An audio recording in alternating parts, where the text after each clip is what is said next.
Doctor, எனக்கும் இந்த பீரியட்ஸ்லாம் வந்தா ஆட்ஸ்ல வர மாரி ஜாலியா இருக்கணும் ஆசை. ஆனா இந்த ஹெவி ப்ளீடிங்கால அப்படி இருக்க முடியல. ஹெவி ப்ளீடிங் வந்தா டாக்டர கன்சல்ட் பண்ணணுமா? வேண்டாமா? இது கரெக்டான கேள்வி.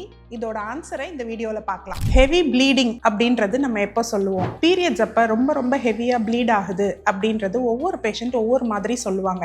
எப்பவுமே ப்ரொலாங்டா 5 நாளைக்கு மேல போற ப்ளீடிங்கோ இல்ல ஒவ்வொரு நாளும் 5 பேடுக்கு மேல மாற்ற வேண்டிய ஒரு கட்டாயம் ஏற்பட்டாலோ இல்ல ஒவ்வொரு ப்ளீடிங்கும் கட்டி கட்டியா போகுது, அது வயிற்று வலியோட சேர்ந்து இருக்கு அப்படின்னாலோ இல்ல ப்ளீடிங் போகும்பொழுது அதிகப்படியான மயக்கம், கால் வீக்கம், ரொம்ப எக்ஸசிவான ஒரு டயர்ட்னஸ், இல்லை மூச்சு வாங்குறது, இப்படி எந்த சிம்டம்ஸ் அசோசியேட்டடாக இருந்தாலும் ரத்தம் உறையிற மாத்திரை எடுத்துட்டு இருந்தாலும் ஹெவியாக ப்ளீடிங் வர்றதுக்கு வாய்ப்புகள் உண்டு. ஸோ உங்களுக்கு ஹெவி ப்ளீடிங் இருந்ததுன்னா பக்கத்தில் இருக்கிற கைனகாலஜிஸ்ட்டை கண்டிப்பாக கன்சல்ட் பண்ணுங்கள்.